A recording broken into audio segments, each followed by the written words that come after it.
Hi everyone, Aaron here for Zollotech, and is iOS 16 terrible and getting worse? Is Apple's good era over? And have we passed the point of no return? Well, at this point I thought we'd take a look back and see what previous versions were like around this time of the year. Currently iOS 16 is about 6 months old or so, and with more features comes the opportunity for more bugs and issues. So first, a little context. I've been covering Apple and every update, every change, every bug for many years. In fact, I was one of the first to do it regularly with follow-ups, or what I called a few days later, really around the first time of doing that many years ago, and the oldest video I could find was iOS 10.3 a few days later.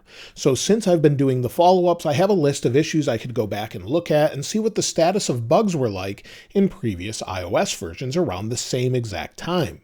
So I went back all the way to iOS 11 with different follow-ups and few day later videos and saw what bugs they contained at the same time frame as we are now in the year.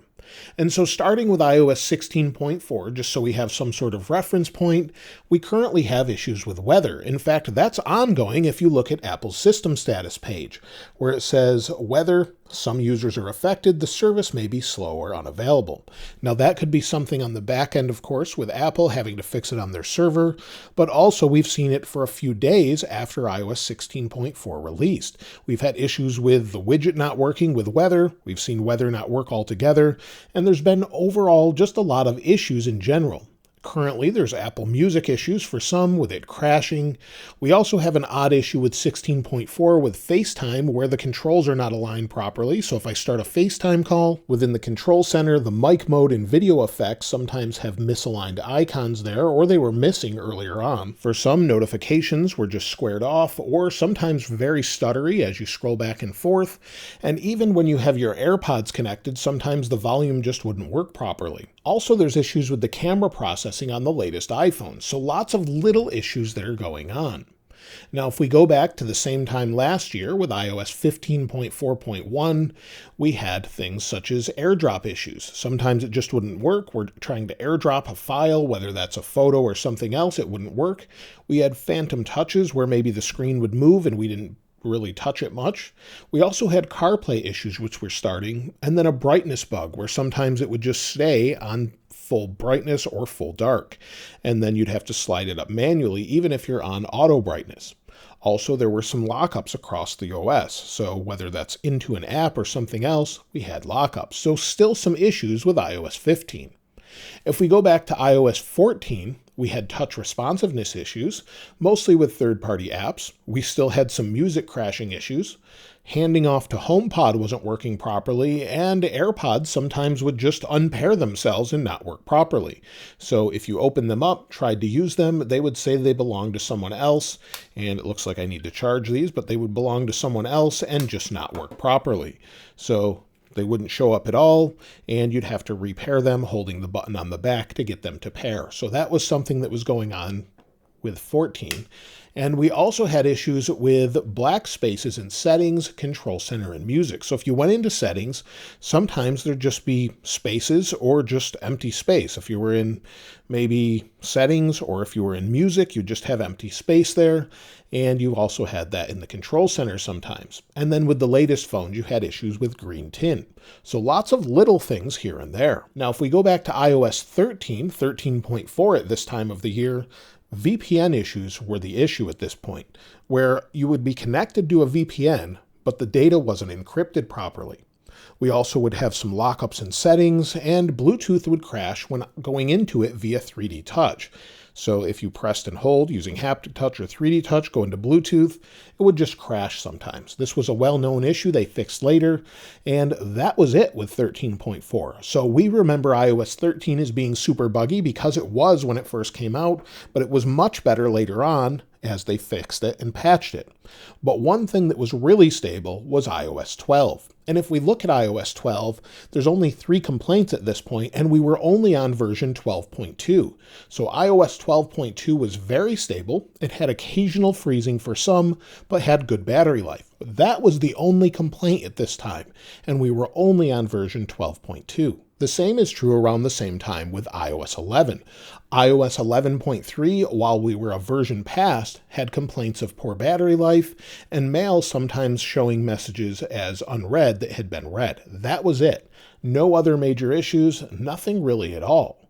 But right now, it feels like iOS 16 is a mess because currently we're at 16.4.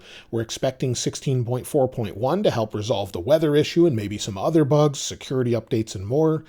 And it just feels like it's not Apple-like because there's so many little issues here and there.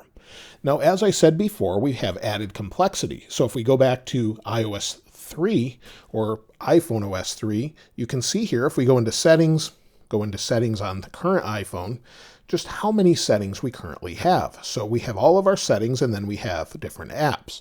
On the original version, we just scroll down a little bit and that's it. There's not a whole lot to look at there. So there's so much more in iOS today that adds complexity and adds the ability to get bugs or have bugs throughout. Even if we go back to iOS 9 that I have here, let's go ahead and take a look.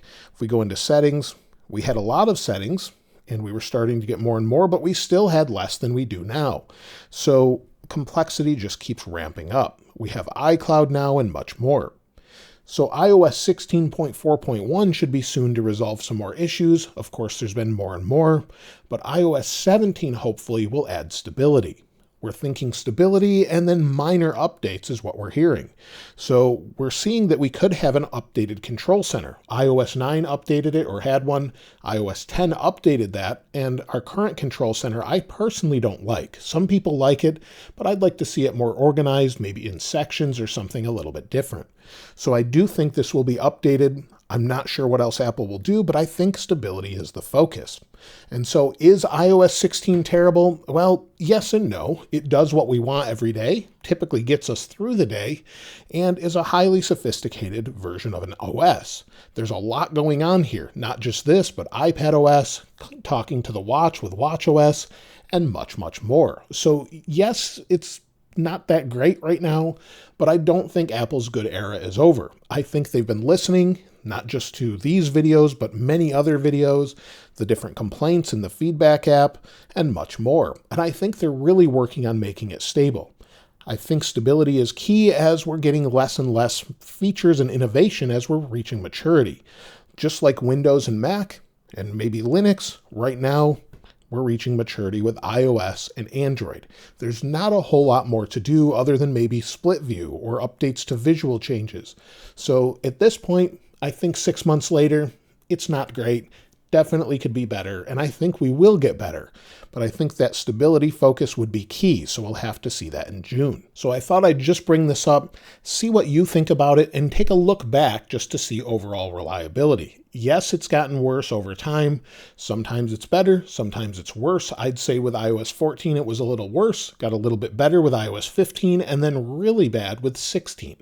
So I really miss those days of iOS 12. Let me know what you would love to see with iOS 17, whether it's stability, features, or more.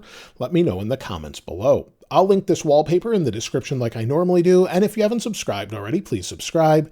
And if you enjoyed the video, please give it a like. As always, thanks for watching. This is Aaron. I'll see you next time.